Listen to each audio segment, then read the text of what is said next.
Hi friends, it's Julie Davison from juliedavison.com. Today I'm going to share with you a few tips on using the Your Presents stamp set to create this card. I used the kissing technique and also the Stamp-A-Majig to line up those trees very easily. The stamp set was made just for kissing, so you can kiss the little patterns onto any of the solid images, including the circle, the presents, or the square.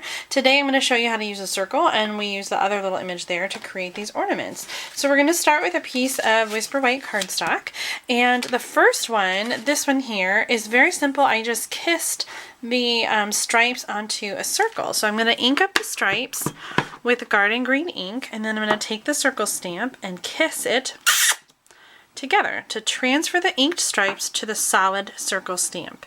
So I'm going to stamp that, and then I'll be able to punch that out with a circle punch. Now I'm going to clean the stamp, and I'm going to show you the same technique using two different colors. So I'm going to first ink up the stamp with Pool Party. So I've got the blue circle, and then I'm going to take the tree pattern and I'm going to ink that up with the Garden Green again, and I'm going to kiss them together. Now this time I have to be very careful because ink on ink gets a little slippery, so it will slide around if you're not too careful. You want to go straight down and straight back up. So now I'm going to go ahead and stamp that on the cardstock. Beautiful, and I'll be able to punch those out. Now this circle fits perfectly in the 1 1/4 inch circle punch, and that leaves just a little border around the stamped image.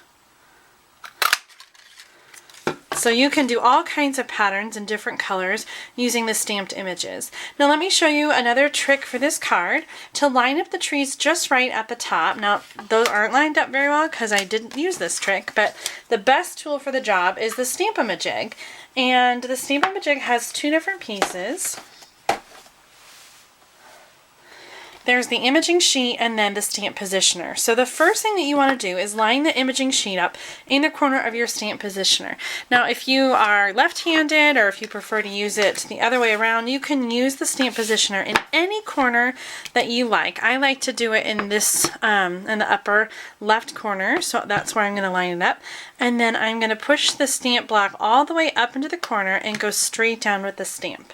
Okay, so I've got my image here. Now I know where it is. I can line up to have it be exactly where I want it to in the cardstock. So it's probably best if you secure your paper down with a temporary adhesive. I'm just going to hold it tight. So I'm going to move the stamp positioner there, and then move the imaging sheet and go straight down. Okay, so now I've stamped the image of my cardstock. Now I can take the imaging sheet and I can line it up so I can perfectly match up where I want the image to go. So I want the trees to be lined up just like that. So I'm going to take the positioner, I'm going to put it in place, and then move the imaging sheet.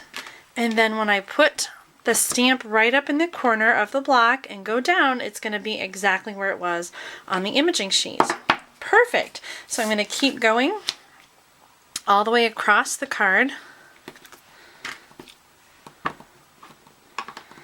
And now I've got my perfectly spaced border at the top of this card. Now most of this I'm going to end up covering up like that, so just the 3 rows, but they're all perfectly lined up. So here again is the finished card. I use the Stamp-A-Majig up here and the kissing technique on the 2 ornaments. I hope you like this card and this technique, and that you'll give it a try at home. Thanks for watching. Happy stamping.